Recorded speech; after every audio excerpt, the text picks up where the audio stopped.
मैं आज घुमा फिरा कर बात नहीं करूंगा, इसलिए आपसे सीधा पूछता हूं, आपने आज तक गोधरा के लिए माफी क्यों नहीं मांगी? पहले ही बॉल पे बाउंसर। Good one. माफी गुनहगार मांगता है और कानून सबूत। अगर मैंने जुर्म किया है तो फांसी पे लटका दीजिए, मंजूर है। अगर आप निर्दोष हैं, तो आप ही की सरकार ने गुजरात को जलने कैसे दिया? नानावटी कमीशन की रिपोर्ट में साफ साफ लिखा है कि मेरी सरकार और मेरा कोई दोष नहीं। उसमें यह भी लिखा है कि गोधरा के साबरमती एक्सप्रेस में 59 लोगों का जिंदा जलाया जाना कोई दुर्घटना नहीं, सोची समझी साजिश थी। पर यह खबर तो मैंने कभी देखी नहीं आपके चैनल पे। हेमराज जी, झूठी दलीलें और खबरों की दलाली मत पेश कीजिए, यह जनता सब जानती है। 12 साल हो गए हैं साहब, 12 साल।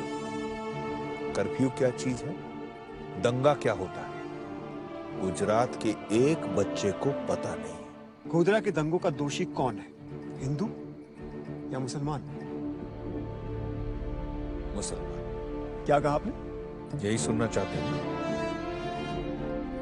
मुसलमानों के लिए हिंदू दोषी और हिंदुओं के लिए मुसलमान। पर मेरी नजर में दोनों समुदाय इंसानियत के कटघरे में दोषी हैं।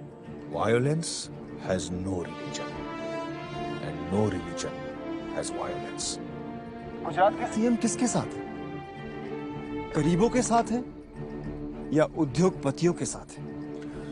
तरक्की के साथ। अब देखिए, पूरे विश्व ने हमारे गुजरात डेवलपमेंट मॉडल को सराहा है। लेकिन कांग्रेस का मानना है कि ये आपका गुजरात डेवलपमेंट मॉडल फेक है, ये आपकी मार्केटिंग की एक सिर्फ जादूगरी है और कुछ नहीं। भैया, हम तो सिर्फ मेहनत करते हैं, जादू तो केंद्रीय सरकार करती है। ब्लैक मैजिक सब गायब, देश की तिजोरी गायब, नौजवान के रोजगार गायब, कोयला गायब, बिजली गायब, यहां तक कि प्रधानमंत्री जी की आवाज भी गायब।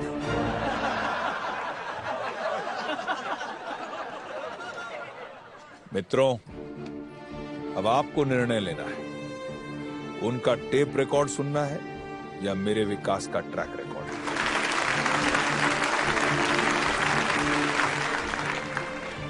ये वर्क नहीं हो रहा है, लाइन चेंज करो। अब हम करते हैं पूरे देश की बात। मेरा अगला सवाल आपसे ये है। आपका सवाल या उनका सवाल? मतलब? कमाल की रिमोट कंट्रोल टेक्नोलॉजी है भैया, मुंह आपका, सवाल किसी और के।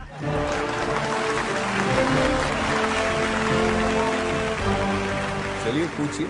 सुनने में आ रहा है कि अब आप पीएम बनने के सपने देख रहे हैं। आपके विरोधियों का मानना है कि अगर मोदी पीएम बनते हैं तो एक और कारगिल होगा। अगर मोदी पीएम बनते हैं तो हमारे चाइना के साथ रिश्ते खराब होंगे। अगर मोदी पीएम बनते हैं तो वो हिंदूवाद को बढ़ावा देंगे। अभी एक लाइन में तो 4 बार आपने मोदी को पीएम बना दिया।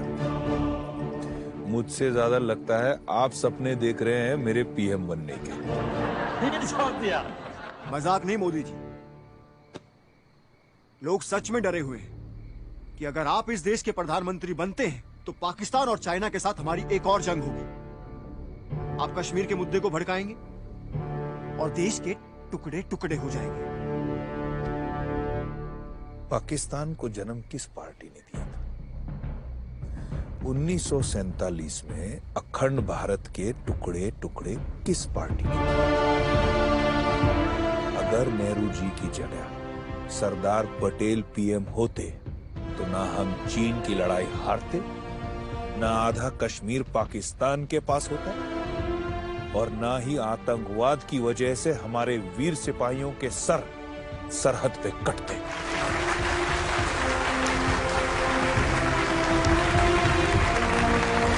लेकिन मोदी जी, हमारा हिंदुस्तान एक सेक्युलर देश है और लोगों को डर है कि आप इसी हिंदुस्तान को हिंदू राष्ट्र बना देंगे। आप समझते हैं हिंदुस्तान का मतलब? क्योंकि हिंदुइज्म सिर्फ एक धर्म नहीं, एक सोच है। हिंदुइज्म की वजह से ये देश सेक्युलर है, क्योंकि मूर्ति पूजा करने वाला एक पंडित भी हमारे लिए हिंदू है और बुत परस्ती में ना मानने वाला एक इंसान भी हमारे लिए हिंदू है। धर्म से नहीं, संस्कृति से। सिर्फ हिंदुस्तान ही ऐसा देश है जहां नमाज सड़क पे पढ़ी जाती है और गणपति का जुलूस भी निकलता है। फ्रांस और स्विट्जरलैंड जैसे बड़े बड़े सेक्युलर देशों में हिजाब बैन है साहब, हिंदुस्तान में नहीं। पाकिस्तान का राष्ट्रपति सिर्फ एक मुसलमान हो सकता है। हिंदुस्तान में अब्दुल कलाम साहब राष्ट्रपति रह चुके। इसी को कहते हैं हिंदुस्तान, जहां धर्म से बढ़कर एक चीज है, देश।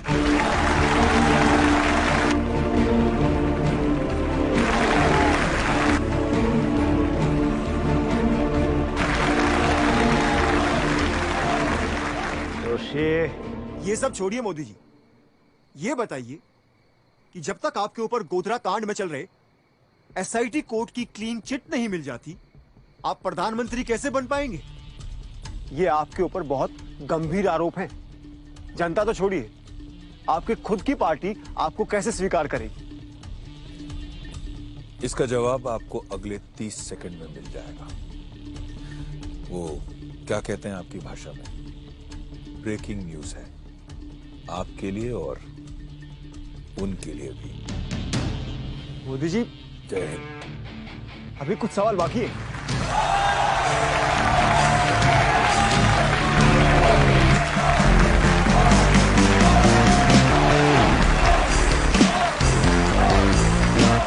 गुजरात के सीएम नरेंद्र मोदी को एसआईटी कोर्ट ने गोधरा दंगों के मामले में निर्दोष करार दिया है। अब उनके लिए अपने ही पार्टी के पीएम कैंडिडेट बनने का रास्ता बिल्कुल साफ हो गया।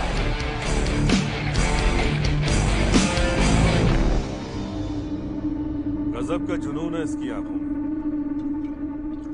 अगर मोदी जीता तो पाकिस्तान को हरा देगा। आपके सच ने इनके झूठ को पंक्चर कर डाला। गाली देने वालों को ताली बजानी पड़ी। हाँ सर, इंटरव्यू का रिस्पॉन्स जबरदस्त है। अरे रीजनल लीडर है वो, सिर्फ गुजरात में पॉपुलर है। अगर दिल्ली में राज करना है उसे तो पहले यूपी जीतना होगा। यूपी तो अपना खड़ा है, वो यहाँ से तो नहीं, कोशिश भी नहीं करेगा।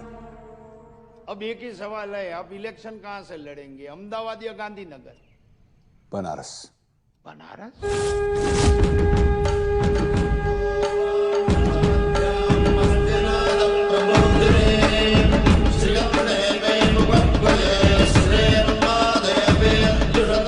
ना मुझे किसी ने भेजा है, ना मैं यहां आया हूं, मुझे तो मां गंगा ने बुलाया।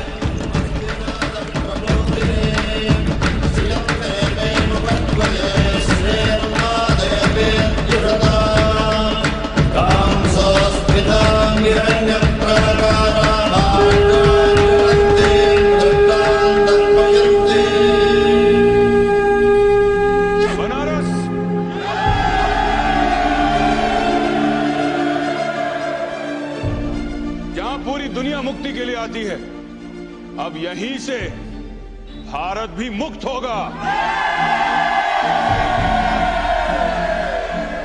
अजी पिछले 10 सालों में इस सरकार ने इतने पाप किए हैं कि मां गंगा भी नहीं धो सकती।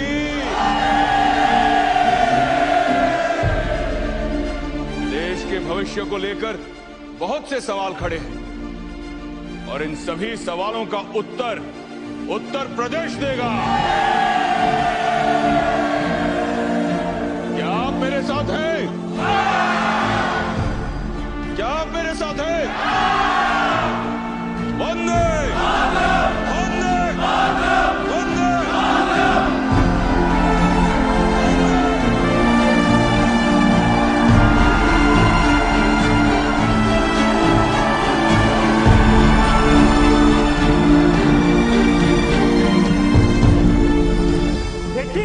देखिए भैया, मंदिर, मुक्ति, और गंगा, बस यही बातें करता है मोदी। पूछो उससे, उसने मुसलमानों की टोपी क्यों नहीं पहनी? अजी मैं टोपी पहनकर दुनिया को टोपी नहीं पहनाता। 60 सालों से ये माइनॉरिटी और वोट बैंक की जुगलबंदी बजा रहा है। आपके इस वोट बैंक का अकाउंट ही बंद कर दूंगा। एक अनपढ़ गंवार चाय वाला हिंदुस्तान का पीएम नहीं बन सकता। इंडिया का पीएम अगर विदेश जाएगा तो क्या बोलेगा? उसे तो अंग्रेजी भी नहीं आती। इस चाय वाले को अच्छी तरह पता है ABCD का मतलब। आदर्श, बोफोर्स, कोल, दामाजी। ABCD। आपके कारनामे तो Z तक गिना सकता हूं साहब। अंग्रेजी सीखना कोई बड़ी बात नहीं, हम तो अंग्रेजों को हिंदी सिखा देंगे। भूलो मत, उसने गुजरात में क्या किया था। मौत का सौदागर है वो।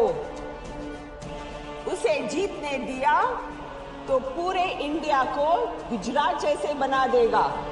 अरे गुजरात बनाने के लिए 56 इंच की छाती चाहिए, पक्की सड़कें बनाने के लिए पक्की नीयत चाहिए, 24 घंटे बिजली लाने के लिए दिमाग में रोशनी चाहिए।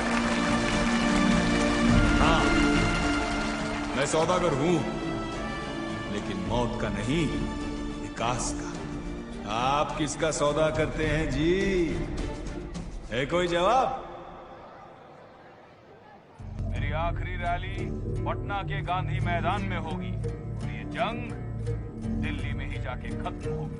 सही कह रहा है ये। गांधी मैदान की रैली इसकी आखिरी रैली होगी। इस बार हम जिहादी नहीं, फौजी भेजेंगे। लड़के हमारे और लिबास आपके। कब पहुंच रहे हैं आपके अफसर? पहुंच चुके हैं दिल्ली। कोई मोदी की लहर वहर नहीं है। बट मैम, सारे सर्वे यही दिखा रहे हैं और हमारी इंटरनल रिपोर्ट भी यही कह रही है कि वो हमसे बहुत आगे निकल गए हैं। He is winning ma'am. एक बुरी खबर है मैम। अब क्या? इंटेलिजेंस ब्यूरो की रिपोर्ट्स के हिसाब से हिंदुस्तान में कुछ टेररिस्ट घुस आए हैं जो मोदी को मारना चाहते हैं। ये तो बहुत बुरी खबर है। जी, ये कोई मीडिया की अफवाह या पॉलिटिकल चाल नहीं है नरेंद्र भाई, ये इंटेलिजेंस की कंफर्म रिपोर्ट है। सर, आतंकवादी पटना पहुंच चुके हैं, खास आपको टारगेट करने के लिए गांधी मैदान पर। ये रैली आपको कैंसिल करनी ही पड़ेगी ना? नहीं,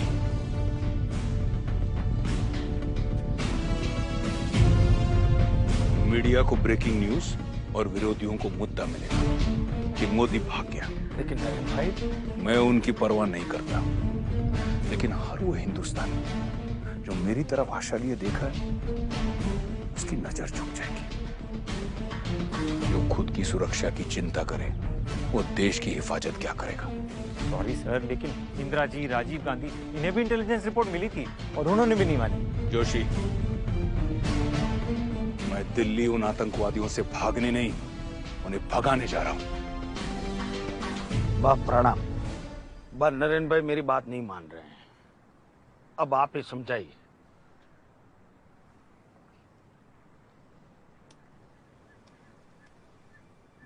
प्रणाम बा, मैं बहुत आगे आ चुका हूं, अब पीछे हटने को मत कहना। कौन कहता है तुझे पीछे हटने को? तू आगे बढ़ बेटा। जब तू बच्चा था ना, सैनिक बनना चाहता था। अब देख, बिना वर्दी के तू सैनिक बन गया। बात तू रड़े छे? एक सैनिक की माँ की आंखों में आंसू नहीं, गर्व होता है बेटा। मुझे तुझ पर गर्व है। जय हिंद। जय हिंद।